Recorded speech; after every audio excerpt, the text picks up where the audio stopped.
اونچا پرچم اسلام ہو جائے۔ الحمدللہ رب العالمین والصلاة والسلام علی خاتم النبیین اما بعد فاعوذ باللہ من الشیطان الرجیم بسم اللہ الرحمن الرحیم الصلاة والسلام علیک یا رسول اللہ وعلی آلک واصحابک یا حبیب اللہ الصلاة والسلام علیک یا نبی اللہ وعلی آلک واصحابک یا نور اللہ۔ مدنی چینل کے ناظرین، پروگرام قرآنی صورتوں کا تعارف، اس میں آپ کو خوش آمدید کہتے ہیں۔ اللہ رب العالمین ہم سب کو قرآن مجید، فرقان حمید اور اس کی تعلیمات پر عمل پیرا ہونے کی توفیق عطا فرمائے۔ اللہ ہمارے سینوں کو نور قرآن سے روشن منور فرمائے۔ ناظرین کرام، اس پروگرام میں بطور خاص ایک سورت مبارکہ اور اس کا کچھ تعارف پس منظر وہ پیش کیا جاتا ہے، اور الحمدللہ یہ سلسلہ چلتے ہوئے آج 27ویں پارے سورۃ الواقعہ تک پہنچا ہے، اور آج سورہ واقعہ قرآن پاک کی بڑی ہی مشہور اور معروف سورت سورہ واقعہ، اس کا آج کچھ پس منظر اور سورہ واقعہ کے فضائل اور سورہ واقعہ کے چند مضامین پر انشاءاللہ ہماری گفتگو رہے گی۔ اول تاخیر ہمارے ساتھ شامل رہیے۔ سورۃ الواقعہ ترتیب نزول کے اعتبار سے یہ 46ویں نمبر پر ہے، یعنی 46، اور ترتیب تلاوت کے اعتبار سے 56، یعنی قرآن پاک جو مصحف شریف ہمارے پاس موجود ہے اسے ترتیب مصحف، ترتیب قرآن، ترتیب تلاوت یہ کہا جاتا ہے۔ تو اس اعتبار سے 56 نمبر پر سورہ واقعہ ہے، اور ترتیب نزول کو اگر دیکھیں تو پھر 46ویں نمبر پر ہے۔ ترتیب نزول چونکہ حسب موقع، حسب حال، جو اس وقت اللہ پاک نے چاہ نازل فرمایا، لیکن ساتھ ساتھ پیارے حبیب صلی اللہ علیہ وسلم اس کی تعلیم صحابہ کو دے دیتے تھے کہ اس صورت کو فلاں کے بعد رکھو، فلاں سے پہلے رکھو، اور وہ ترتیب وہی بتایا کرتے تھے جو لوح محفوظ پر قرآن کی ترتیب ہے، جو ترتیب ابھی ہمارے سامنے موجود ہے۔ یہ سورہ مبارکہ 27ویں پارے میں، اور ٹوٹل اس کی آیتیں 96 آیات مبارکہ ہیں، اور 3 رکوع ہیں، اور چند آیات مبارکہ کے علاوہ بقیہ ساری صورت یہ مکی صورت ہے، مکی صورت ہے، اور قیامت کے نام متعدد نام ہیں، ان ناموں میں سے ایک نام وہ واقعہ ہے، اور اسی اعتبار سے کہ اس صورت کے شروع میں ہی الواقعہ وہ جو کلمہ ہے، لفظ ہے، اذا وقعت الواقعہ، تو اس کی مناسبت سے اس سورہ مبارکہ کا نام سورۃ الواقعہ یہ رکھا گیا۔ اس سورہ مبارکہ کے نبی پاک علیہ السلام نے بطور خاص فضائل بھی بیان فرمائے، اور یہ وہ صورت ہے کہ جو محتاجیوں کو، فقر کو، غربت کو وہ دور کر دیتی ہے۔ رسول اللہ صلی اللہ علیہ وسلم کی حدیث ہے کہ جس شخص نے روزانہ رات کے وقت سورہ واقعہ کو تلاوت کیا، پڑھا، تو وہ فاقے سے ہمیشہ محفوظ رہے گا، یعنی ایسے فاقوں کے اندر وہ مبتلا نہیں ہوگا۔ اور روایت میں فرمایا اپنی عورتوں کو سورۃ الواقعہ سکھاؤ، کیونکہ یہ سورۃ الغنا ہے، یعنی محتاجی دور کرنے والی صورت ہے، محتاجی دور کرنے والی صورت ہے۔ اس صورت کو سکھاؤ، عورتوں کو تعلیم دو۔ اور حضرت عبداللہ بن مسعود رضی اللہ تعالیٰ عنہ، جو کہ مفتی مدینہ کہلاتے تھے، آپ نے اپنی بیٹیوں کو، آپ کی بیٹیاں ہی تھیں، ان کو سورہ واقعہ کی تعلیم دے دی، اور پھر آپ ایسے مطمئن تھے کہ یہ کبھی غربت میں، فاقوں میں یہ مبتلا نہیں ہوں گی، ایسا توکل بھی تھا۔ حضرت عثمان غنی رضی اللہ تعالیٰ عنہ، امیر المومنین، مسلمانوں کے تیسرے خلیفہ، آپ ان کی عیادت کے لیے گئے، اور آپ نے جا کر چند سوالات کیے، اور حضرت عثمان غنی رضی اللہ تعالیٰ عنہ نے حضرت عبداللہ بن مسعود رضی اللہ تعالیٰ عنہ سے پوچھا کہ آپ کسی چیز کی تکلیف محسوس کر رہے ہیں؟ تو آپ نے خود عاجزی کے طور پر، انکساری کے طور پر یہ کہا کہ ہاں، میں اپنے گناہوں کی تکلیف وہ محسوس کر رہا ہوں۔ تو حضرت عثمان غنی رضی اللہ تعالیٰ عنہ نے پوچھا کہ آپ کو کسی چیز کی آرزو ہے؟ فرمایا ہاں، آرزو ہے، مجھے رب کی رحمت کی آرزو ہے۔ پھر آپ رضی اللہ تعالیٰ عنہ نے سوال کیا کہ میں آپ کے لیے کسی طبیب کو نہ بلاؤں تاکہ آپ کا علاج کروایا جا سکے؟ تو آپ نے فرمایا کہ طبیب نہیں تو مجھے مرض میں مبتلا کیا ہے، یعنی اللہ پاک کی طرف یہ نسبت کی کہ رب نے تو مجھے مرض میں مبتلا کیا ہے، رب ہی تو شفا دینے والا ہے۔ حضرت عثمان غنی رضی اللہ تعالیٰ عنہ نے پھر کہا کہ آپ کے لیے کچھ مال کا وہ ہم حکم نہ کریں کہ آپ کو کچھ مال دیا جائے؟ تو حضرت عبداللہ بن مسعود رضی اللہ تعالیٰ عنہ نے منع کر دیا کہ نہیں چاہیے، مال نہیں چاہیے، مجھے اس کی کوئی حاجت نہیں، مال منع کر دیا۔ کہا کہ ہم آپ کی بیٹیوں کو دے دیتے ہیں، یعنی وہ مال آپ کی بیٹیوں کو مل جائے گا۔ فرمایا انہیں بھی کوئی حاجت نہیں اس کی۔ کیوں؟ کہا کہ میں نے رسول اللہ صلی اللہ تعالیٰ علیہ وآلہ وسلم سے یہ سنا ہے، جو شخص رات کے وقت سورہ واقعہ پڑھے گا وہ ہمیشہ فاقے سے محفوظ رہے گا۔ تو گویا کہ بیٹیوں کو یہ سورت سکھا دی گئی ہے اور عورتوں کو سکھانے کا ویسے ہی حکم ہے۔ تو اس لیے آج ناظرین کرام، جہاں اتنی مشکلات میں لوگ پھنسے ہوئے ہوتے ہیں، پریشانیوں میں ہوتے ہیں، اور طرح طرح کی بات کا شکوے شکایات والے کلمات بھی کہہ بیٹھتے ہیں، آئیے نا قرآن کی طرف۔ یہ سورہ واقعہ پیارے حبیب صلی اللہ علیہ وسلم نے ایسا یہ پیغام اور درس عطا فرمایا، انشاءاللہ روزگار میں بھی برکت ہوگی، فاقوں سے محفوظ رہیں گے، محتاجی دور ہو جائے گی۔ خود بھی پڑھیے، اپنے بچوں کو بھی یہ تعلیم دے، بیٹیوں کو، گھر والوں کو، تاکہ رات کے وقت گھر میں سورہ واقعہ کی تلاوت ہو۔ تو اس کے کئی فضائل بھی سورہ واقعہ کے یہ بیان کیے گئے۔ چونکہ سورت بیسک مکی صورت ہے، اور مکی صورتوں کے اندر عام طور پر زیادہ تر اللہ پاک کی توحید، نبیوں کی نبوت، پیارے نبی صلی اللہ علیہ وسلم کی نبوت اور رسالت، آخرت، قیامت، اور یہ صورت ہے ہی قیامت کے نام پر، تو وہ سارے احوال گویا کہ اس کے اندر اسی طرح کے بیان کیے گئے ہیں۔ یعنی ہمارا جو ایمان ہونا چاہیے کہ موت ہے، موت کے بعد اٹھیں گے، قیامت قائم ہوگی، حشر نشر یہ سب کچھ ہوگا، اور اس صورت کے ابتداء میں قیامت کے قائم ہونے اور اس وقت زمین کے تھر تھرانے اور پہاڑوں کے ریزہ ریزہ ہو جانے کے بارے میں اس سورہ مبارکہ میں بیان فرمایا گیا ہے۔ اس سورہ مبارکہ کے اندر حساب کے وقت تین طرح کے لوگوں کے احوال بھی بیان ہوئے، دائیں طرف والے، بائیں طرف والے، اور سبقت کرنے والے، جن کی انشاءاللہ آگے ڈیٹیل ہم کچھ بیان کریں گے۔ اور پھر تین طرح کے مختلف احوال ایسے لوگوں کے کہ جو آخر میں سورت کے اندر وہ بھی بیان ہوئے، ان میں سے کون سعادت مند اور بدبخت، اور تیسرے وہ کہ جو نیکیوں میں سبقت کرنے والے ہیں، ان کے بھی احوال اس سورہ مبارکہ میں وہ بیان ہوئے ہیں۔ تو بڑھتے ہیں کچھ مضامین کی طرف، اس سورہ مبارکہ کے چند مضامین بھی سماعت کرتے ہیں۔ سورہ مبارکہ کی پہلی آیت مبارکہ میں اللہ پاک فرماتا ہے اذا وقعت الواقعہ لیس لوقعتها کاذبہ، جب واقع ہونے والی واقع ہوگی،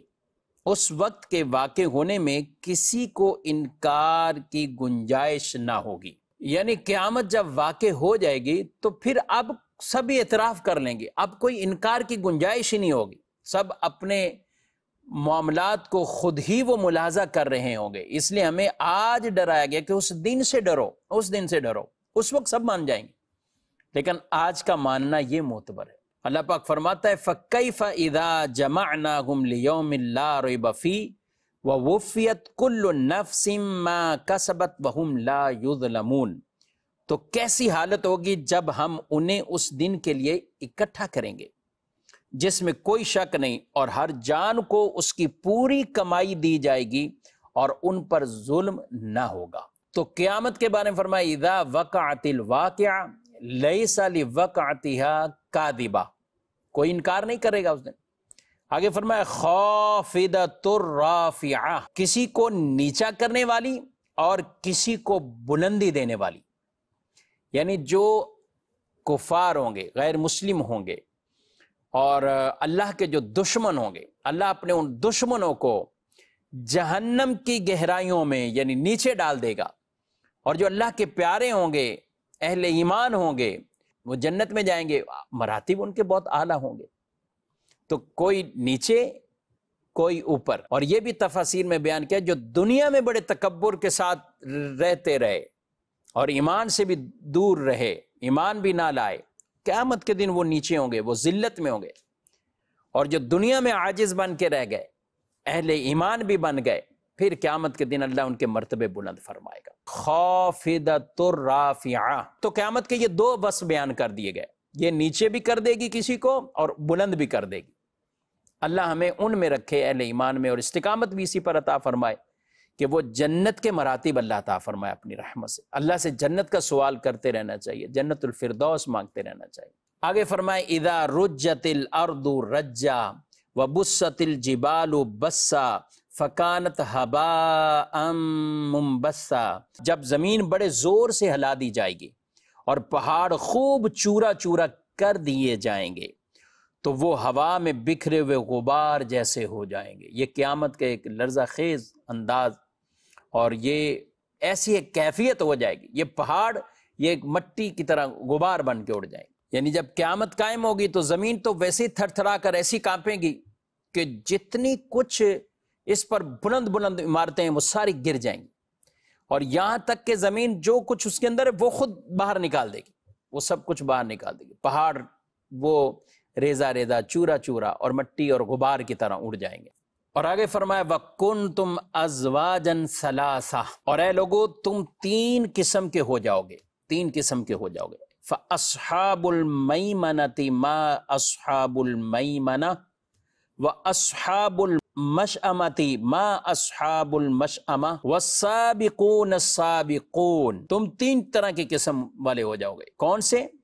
تو دائیں جانب والے جنتی، کیا ہی دائیں جانب والے سیدھی طرف والے، کیا ہی سیدھی طرف والے، اور بائیں جانب والے یعنی جہنمی، کیا ہی بائیں جانب والے، یعنی یہ کیسے ہیں، اور آگے بڑھ جانے والے تو آگے بڑھ جانے والے ہیں، والسابقون السابقون، سبقت لے جانے والے سبقت لے جانے والے۔ اب یہ تین طرح کی کیٹیگری کے افراد بیان کیے، ان میں سے دو اہل جنت ہوں گے، یعنی دو جنتی ہوں گے اور ایک دوزخی۔ دائیں جانے والے ان سے مراد ایک قول کے مطابق جن کو سیدھے ہاتھ میں نامہ اعمال دیا جائے گا وہ دائیں جانے والے۔ ایک یہ بھی ہے کہ جو اللہ کے عرش کی طرف ہوں گے ان کو وہ سایہ بھی ملے گا، اور اللہ ان کی شانیں بیان فرما رہا ہے، تو وہ دائیں جانے والے۔ تو یہ دائیں جانے والے کیا ہی دائیں جانے والے ہیں، شان والے۔ دوسرے وہ جو بائیں جانے والے کہ دوزخی، کہ جن کو بائیں ہاتھ میں نامہ اعمال دیا جائے گا، اور یہ بھی کہ جو قیامت کے دن عرش کے بائیں طرف ہوں گے، دائیں جانے والے جو دائیں طرف ہوں گے اور یہ بائیں طرف ہوں گے، اور ان کو کہا جا رہا ہے کہ یہ یعنی حقارت ایک ظاہر کرنے کے لیے کہ یہ کیسے برے ہیں، بائیں جانے والے برے ہیں اور یعنی دوزخی ہیں۔ تیسری قسم ہوگی والسابقون السابقون، اس کے مختلف اقوال کہ سبقت کرنے والے، آگے بڑھ جانے والے۔ ایک ہے نیکیوں میں آگے بڑھ جانے والے، ایک قول یہ کہ اس سے مراد ایمان میں پہلے سبقت لے جانے والے، اور ایک یہ کہ اس سے مراد مہاجرین انصار وہ کہ جنہوں نے دونوں قبلوں کی طرف نمازیں پڑھی، مسجد اقصیٰ کی طرف بھی پڑھی اور ادھر بھی۔ تو بہرحال خیر والے، خیر میں سبقت لے جانے والے، تو ان کی تعریف اور مدح کی جا رہی ہے کہ سبقت کرنے والے تو ہیں ہی سبقت کرنے والے۔ اللہ ہمیں بھی ایسے اعمال کرنے کی توفیق عطا فرمائے۔ تو یہ تین طرح کے لوگ ہوں گے جو قیامت کے دن ہوں گے، دائیں جانے والے، بائیں جانے والے اور سبقت کرنے والے۔ اور جنت میں بھی یاد رکھیں کہ جنت میں بھی سب جوان ہوں گے۔ قرآن پاک میں اللہ فرماتا ہے اِنَّا أَنشَأْنَاهُنَّ إِنشَاءً فَجَعَلْنَاهُنَّ أَبْكَارًا عُرُبًا أَتْرَابًا لِأَصْحَابِ الْيَمِينِ، بے شک ہم نے ان جنتی عورتوں کو ایک خاص انداز سے پیدا کیا، تو ہم نے انہیں کنواریاں بنایا، محبت کرنے والیاں، سب ایک عمر والیاں دائیں جانب والوں کے لیے ہیں۔ اس میں مختلف اقوال ہیں کہ یہ کن کو کہا جا رہا ہے، تو ایک تو یہ کہ یہ حوروں سے متعلق ہے، اور ایک یہ کہ دنیا میں جو عورتیں ہوں گی وہ اللہ پاک ان کو یہ ایسی جوانی عطا فرمائے گا، اور یہ عمر 33 برس یعنی 33 سال کی وہ جوان لگیں گی، اور 30 سال کے بھی اقوال ہیں، 30 سال کے بھی ہیں، 33 سال کے بارے میں بھی کہ وہ 33 سال کی جوان لگے گی۔ ایک مرتبہ ایک بوڑھی عورت رسول اللہ صلی اللہ علیہ وسلم کی بارگاہ میں آ کر جنت کے بارے میں کچھ پوچھا، بات چیت کی، تو فرمایا کہ جنت میں کوئی بوڑھی نہیں جائے گی۔ اب وہ تھی بوڑھی خاتون، وہ حضور السلام سے پوچھ رہی ہیں، تو فرمایا جنت میں بوڑھی جائے گی نہیں۔ تو جب یہ ہوا تو وہ پوچھ یا رسول اللہ صلی اللہ علیہ وسلم پھر ان بوڑھی عورتوں کا کیا ہوگا، یعنی بوڑھی کو جنت میں ہی نہیں جائے گی؟ تو آپ نے پھر قرآن پاک کی یہ سورہ واقعہ کی آیات مبارکہ کی تلاوت فرمائی اِنَّا أَنشَأْنَاهُنَّ إِنشَاءً فَجَعَلْنَاهُنَّ أَبْكَارًا، کہ کیا تم نے یہ نہیں پڑھا کہ عورتوں کے بارے میں کہ انہیں یعنی کنواری بنا دیا جائے گا، جوان بنا دیا جائے گا۔ تو یعنی جنت میں جو بوڑھی بھی جائے گی تو وہ جوان بن کر جائے گی، وہ اپنا بڑھاپا لے کر یہ جنت میں نہیں جائے گی۔ تو یہ ایک ایسی چیز تھی کہ جو آپ نے فرمائی پہلے، اور پھر وہ عورت غمگین ہو گئی اور دکھ کی کیفیت میں آ گئی، پھر آپ نے اسے یہ بات ارشاد فرمائی۔ اس سے علماء نے یہ بات بھی لکھی کہ کبھی کبھی ایسی خوش طبی، ایسی گفتگو کرنا کہ جس میں کوئی غلط، جھوٹ یا کچھ اور ایسا پہلو نہیں، اور پھر اصل بات جب حقیقت پتہ چلے تو سامنے والے کے دل میں بھی ایک ایسی خوشی داخل ہو، ایک فرحت، جیسے آپ ابھی یہ بات سن رہے ہیں تو ظاہر ہے آپ کے دل میں بھی ایک خوشی اور مسکراہٹ آ جاتی ہے۔ تو ایسی خوش طبی والی باتیں رسول اللہ صلی اللہ علیہ وسلم کبھی کبھی آپ اس طرح کی بات بھی ارشاد فرمایا کرتے تھے۔ جیسے کسی نے اونٹ یا اونٹنی کا سوال کیا تو آپ صلی اللہ تعالی علیہ وآلہ وسلم نے فرمایا میں تمہیں اونٹنی کا بچہ دوں گا۔ اب وہ کہنے لگے حضور میں اس بچے کو میں کیا کروں گا، یعنی ان کو کہیں غزوے میں جانا تھا، یہ سفر کرنا ہے، اس کے اوپر سامان رکھنا ہے، تو میں اس کو کیا کروں گا؟ تو فرمایا میں تمہیں اونٹنی کا بچہ دوں گا۔ ایک دو بار ایسا ہوا تو پھر آپ نے جب حقیقت بتائی کہ جو بھی اونٹ دوں گا وہ بھی تو کسی اونٹنی کا بچہ ہی ہوگا نا، تو وہ اونٹنی کا بچہ ہی کہا کہ میں تمہیں اونٹنی کا بچہ دوں گا، تو اونٹنی کا بچہ یہ فرمایا۔ تو یہ بھی انداز کبھی کبھی ہے ناظرین کرام، خوش طبی۔ ہاں ایسا نہیں ہے لوگوں سے جو ہم لوگ بعض وقت خوش طبی اس کو نام دیتے ہیں، لیکن اس میں مذاق مسخری کے وہ معاملات کے جو دوسروں کے لیے تکلیف، دل آزاریاں، ان کے اوپر طرح طرح کے پتہ نہیں الزام، بہتان اور ان کی تحقیر، حقارت، یہ ساری چیزیں اس میں شامل ہو جاتی ہیں جو ہم مذاق مسخری کے نام پہ کرتے ہیں، تو اس کی اجازت نہیں۔ ہاں خوش طبی کا پہلو ہو جیسے یہ میں نے بیان کیا تو اس کی قدر گنجائش ہے، جبکہ اس کے اوپر بھی آدمی یہ نہیں کہ عادت ہی ایسی ہو کہ ہمیشہ ہی اس کو خوش طبی ہی کرتے رہنا ہے، نہیں، کبھی کبھار اس طرح کا معاملہ بھی کرنا، تو یہ بہرحال ان روایات سے یہ ثابت ہے۔ مزید بڑھتے ہیں ناظرین کرام، کچھ سورہ واقعہ کی آیات مبارکہ کے بارے میں سنتے ہیں۔ قرآن پاک کو چھونے سے متعلق، قرآن کو ہاتھ لگانے سے متعلق اللہ پاک نے اس میں بھی قرآن پاک میں ہی سورہ واقعہ میں یہ بیان فرمایا ہے۔ ارشاد فرمایا لا یمسہ الا المطہرون تنزیل من رب العالمین، فرمایا کہ اسے پاک لوگ ہی چھوتے ہیں، لا یمسہ الا المطہرون، اسے پاک لوگ ہی چھوتے ہیں، یہ تمام جہانوں کے مالک کا اتارا ہوا ہے۔ اب اس کی ایک تفسیر یہ فرمائے گی کہ اس سے جو کہا گیا کہ اسے پاک لوگ ہی چھوتے ہیں، تو فرشتے اسے چھوتے ہیں، فرشتے گناہ، شرک، ہر طرح کی برائی سے وہ پاک ہے، معصوم ہے، تو فرشتے چھوتے ہیں۔ دوسری تفسیر یہ ہے کہ قرآن پاک کو ایسے لوگ ہی چھوتے ہیں کہ جو شرک سے پاک ہے، یہ بھی ایک تفسیر۔ اور ایک یہ تفسیر کہ قرآن پاک کو صرف وہی چھوتے ہیں جو پاک ہیں، اور یہاں پاک ہونے سے مراد باوضو ہیں۔ ایک ہے جس آدمی پر غسل فرض ہے وہ بھی نہیں پکڑ سکتا، چھو سکتا، لیکن جو وضو میں نہیں ہے، بے وضو ہے، ویسے پاک ہے، یعنی غسل فرض نہیں ہے اور بے وضو ہے، تو وہ قرآن کو ہاتھ نہیں لگا سکتا، بلا حائل اس کا چھونا، ہاتھ لگانا، یہ سب حرام ہے۔ قرآن کو چھونے کے لیے وضو کرنا فرض ہے، قرآن کو چھونے کے لیے۔ تو ایسا شخص ہی قرآن کو چھوئے گا، ہاتھ لگائے گا، پکڑے گا، کہ جو باوضو ہو، اس پر غسل بھی فرض نہ ہو اور وہ باوضو ہو۔ ہاں قرآن کو چھوئے بغیر اگر کوئی زبانی قرآن کو پڑھنا چاہتا ہے، بے وضو ہے، غسل فرض نہیں ہے لیکن وضو بھی نہیں ہے، تو زبانی پڑھ سکتا ہے، یا ایسی جگہ دیکھ کے پڑھ رہا ہے کہ وہ خود قرآن کو چھونا نہیں پڑھ رہا تو دیکھ کر بھی پڑھ سکتا ہے، لیکن چھوئے گا نہیں، ہاتھ نہیں لگائے گا۔ لیکن جہاں اس کو ہاتھ ٹچ کرنا ہے، ہاتھ لگانا ہے، تو اس کا وضو ہونا یہ فرض ہے۔ بغیر وضو کے قرآن کو چھوئے گا، ہاتھ لگائے گا بلا حائل، تو یہ حرام ہے۔ ہاں کبھی ایسا ہو سکتا ہے کہ وضو بھی نہیں ہے، قرآن کو ہاتھ لگانا ہے، اٹھانا ہے، کہیں رکھنا ہے، تو آپ ایسے کسی کپڑے کے ساتھ قرآن کو اٹھائیں جو آپ کے تابع نہیں ہے، یعنی الگ سے کوئی چادر ہے، کپڑا ہے، اس سے آپ نے قرآن پاک کو اٹھا لیا اور دوسری جگہ رکھ دیا، یا قرآن پاک کوئی الگ سے بالکل جیسے قرآن ہوتا ہے، پھر ایک الگ سے ایک غلاف ہوتا ہے جو اس کے اوپر چڑھا ہوا ہوتا ہے، یہ ایسا غلاف جو قرآن سے الگ سے ہوتا ہے اور اس کے اوپر یعنی قرآن کے تابع نہیں ہے، تو وہ اگر ایسے لپٹا ہوا ہے تو پھر آپ ٹھیک ہے، پھر آپ اس کو اٹھا کر رکھ سکتے ہیں، یہ چھونے کی اجازت ہے، یعنی بے وضو بھی ہیں تو آپ اس صورت میں اس کو چھو سکتے ہیں اور یعنی وہاں اٹھا کر رکھ سکتے ہیں، کیونکہ اب آپ نے بلا حائل یہ نہیں چھوا بیچ میں وہ غلاف حائل ہے یا چادر سے آپ نے اٹھایا ہے، کپڑے سے اٹھایا ہے، تو اب بیچ میں یہ حائل بن جاتے ہیں، تو یہ اٹھانے کی اجازت ہے۔ اسی طرح ناظرین کرام، اگر آپ عام جگہ بھی قرآن کی کوئی آیت لکھی ہوئی ہے اور آپ کا وضو نہیں ہے، تو اس آیت کی جگہ پر آپ کا ہاتھ لگانا یہ جائز نہیں ہے، نہ اس جگہ پہ نہ اس کی بیک سائڈ پہ، اسی جگہ پہ آپ ہاتھ لگائیں تو یہ جائز نہیں ہے، اس کا بڑا اہتمام ہونا چاہیے۔ آج کل ہمارے موبائل میں باقاعدہ جو ایپ کے ذریعے یا موبائل میں قرآن پاک ڈاؤن لوڈ کر لیا، اب آئی پیڈ پہ ہو یا موبائل میں،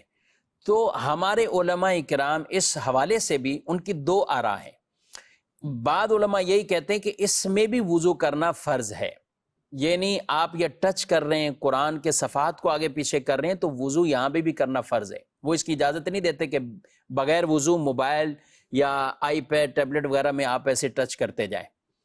اور بعض علماء یہ کہ وہ کہتے ہیں کہ یہ چونکہ ایک شعائیں ہیں جو ظاہر ہوتی ہیں، اصل قرآن کے اوراق پر باقاعدہ وہ نہیں ہے، تو اس لیے وہ اس کی اجازت دیتے ہیں کہ یہاں پہ وہ حرام والا حکم نہیں آئے گا۔ البتہ دارالفتہ اہل سنت کا بھی یہی موقف ہے، اور بہتر ہم یہی کہتے ہیں کہ اگر موبائل سے بھی کوئی ٹچ کر رہا ہے تو وہ وضو کر لیں، یہ زیادہ اچھی بات ہے، بہتر ہے، اور البتہ کسی نے ٹچ کیا تو وہ گناہگار نہیں ہوگا۔ تو یہ چند احکامات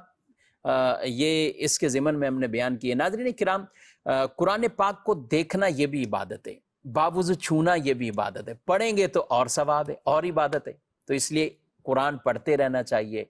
اور قرآن کی زیارت بھی کرتے رہنا چاہیے، باوضو قرآن کو چھونا بھی چاہیے، انشاءاللہ ہاتھ لگانے پر بھی ثواب، دیکھنے پر بھی ثواب اور پڑھنے پر بھی ثواب ملے گا۔ اللہ پاک ہم سب کو قرآن مجید فرقان حمید پڑھنے سمجھنے کی توفیق عطا فرمائے، اور سورہ واقعہ کا کچھ خلاصہ، سورہ واقعہ کی چند آیات مبارکہ کے حوالے سے کچھ ہم نے سنا، اللہ پاک مجھے اور آپ کو نیکیوں میں ان سبقت کرنے والوں میں ہمیں شمار فرمائے، اور ہمیں وہ نیکیاں کرنے کی بھی توفیق عطا فرمائے، اور اہل جنت کے جو اوصاف بیان کیے گئے اللہ مجھے اور آپ کو وہ اپنانے کی توفیق دے، اور اپنی رحمت سے جنت الفردوس کا داخلہ عطا فرمائے، آمین، بجاہ النبی الامین صلی اللہ علیہ وآلہ وسلم۔ یہی ہے آرزو